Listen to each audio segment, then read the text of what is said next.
The Auburn coaching search, that's going on as well. We might as well update that one. People talking a lot about Auburn. Have you noticed? People are taking shots. Bradley, don't stand for this. Bradley's from Montgomery. He lives close by. People are taking shots at Auburn. And you know what I've noticed?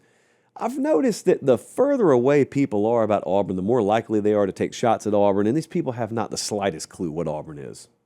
They think they do. There are these stereotypes that exist about Auburn to some extent because they've been true in the past. But they say stuff like, oh man, Auburn, no one wants that job. The boosters meddle too much there. And they say this stuff and it goes unchecked.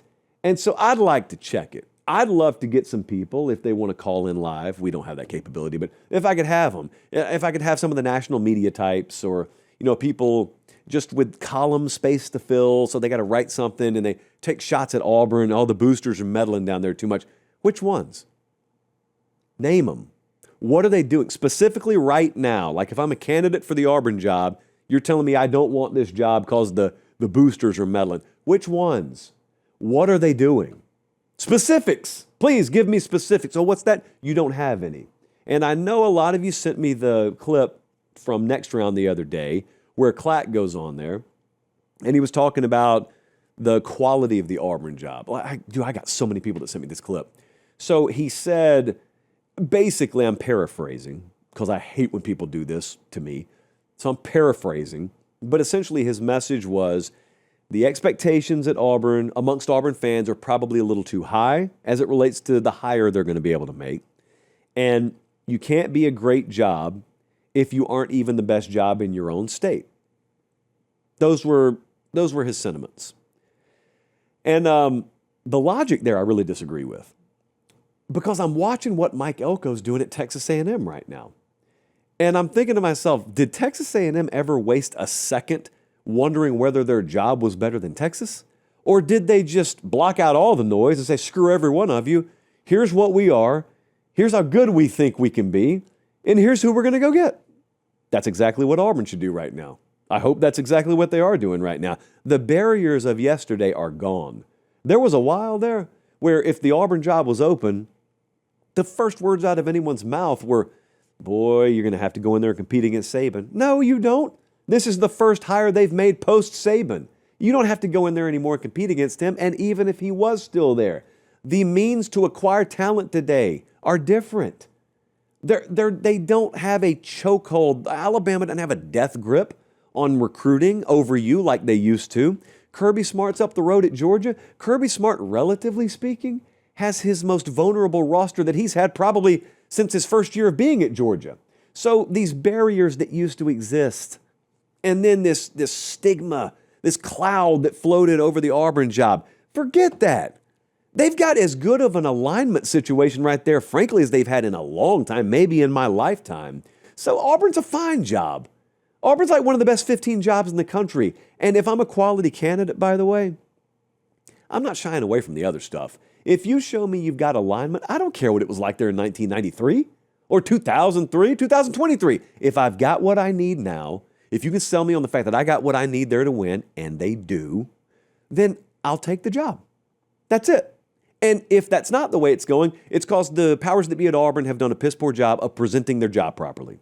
So if they do a good job of presenting the job properly, they'll be able to get a good candidate here. If John Cohen is serious about what he's saying, that's the AD there. If he's serious about what I listened to him say in that press conference the other day, and what I mean by that is it sounded like he wanted an offensive-minded head coach. If he's serious about that, then he's not going to hire John Sumrall, who's the head coach at Tulane right now. Sumrall was sort of number one on my list. He's been number one on many people's lists, apparently. And who knows, maybe he is the number one guy on the list. But he's not an offensive guy. Hey, wait just a second. Appreciate you guys watching. Most of you are subscribed. If you're not, please do so. It's free. It helps us keep the show free. And that's how we do college football year-round. All right, back to the video. So John Cohen may have just been speaking extemporaneously, and I may be reading too much into this. And if I am, I'm happy to have him text in and let me know that. But if he's not watching the show live right now, I'm going to continue. If he's really looking for an offensive-minded head coach, then you ought to go get Eli Drinkwitz or you ought to go get Kenny Dillingham. That's who you ought to go get for your head coaching position. Either one of them would be fine with me. Either one of them I think would win there. With Eli, obviously he's got a better feel in the SEC because he's a sitting SEC head coach. You got to ask yourself, would he make the jump from Missouri to Auburn? I tend to believe he would. I don't know that. We haven't spoken about it. But I tend to believe he would, especially, like I said, if the job is presented properly. There's that alignment word again. If you can convince him and his people that you've got good alignment there. What stands out to me about Drink is how many times desperate programs have gone to Missouri to pluck quality staffers. Like, for example, when LSU needed to bail themselves out defensively, where did they go? They went to Missouri to get, well, Kevin Peoples was there, he came, but Blake Baker came as well. My point is, you are going to be as good as the staff you hire underneath you. You know, Drink gave up play calling a couple of years ago as well.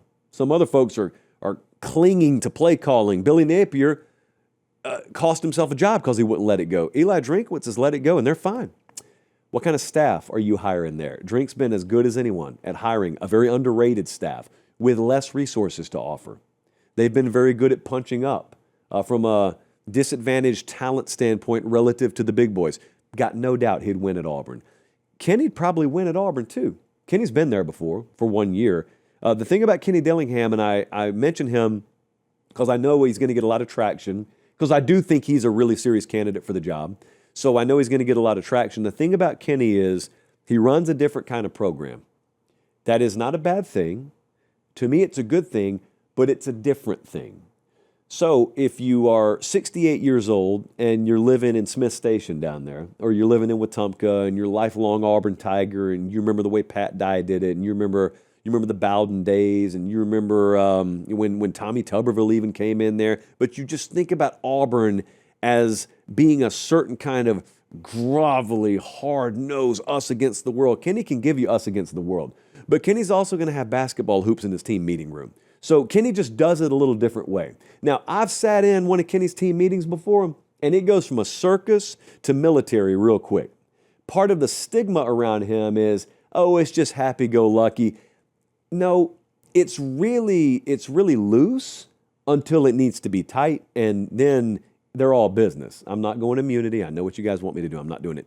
So my point is, optically, that plays fine at Arizona State. I think it could be okay at Auburn. I could see the second he loses a game, some people being rubbed the wrong way by that. The other thing about Kenny is he has a valve that sometimes gets broken. It's the emotion valve, and it just pours out because no one cares more than him, and he sucks at hiding it. To me, that is not a flaw. That's a plus. That's a green check mark, not a red X. There is a certain level of college football that flies at, and then there are these programs that sometimes take themselves too seriously, and they're worried about optics, and when they should just be worried about winning games. And so anyway, those are some things to just think about with Kenny. I would go very hard after either one of them. I would heavily pursue John Summerall. I think we're still in this era with these coaching searches where a lot of places want fully proven commodities, multiple years as a winning Power 4 head coach, and I just want to remind you, those guys aren't moving. They're not moving, okay? And it shouldn't even be something that scares you. Go get the guy that's going to make his name and make his legacy as an Auburn Tiger. Go get the next guy. Go get the next guy that's going to be a star, and he's not a star because he became one somewhere else and you plucked him. He became a star at Auburn. Lanning has become a star head coach at Oregon. Kirby Smart became a star head coach at Georgia. Go find that guy. If he's a coordinator, so be it. If he's a head coach somewhere like John Summerall, so be it. But he ought to be in Auburn for the next 15 years. That's who you ought to be going and hiring. And if there's a little professional development, if there's a little learning on the job on the front end, the rewards you reap on the back end because of that will be worth it. That's how you have to think to me about that.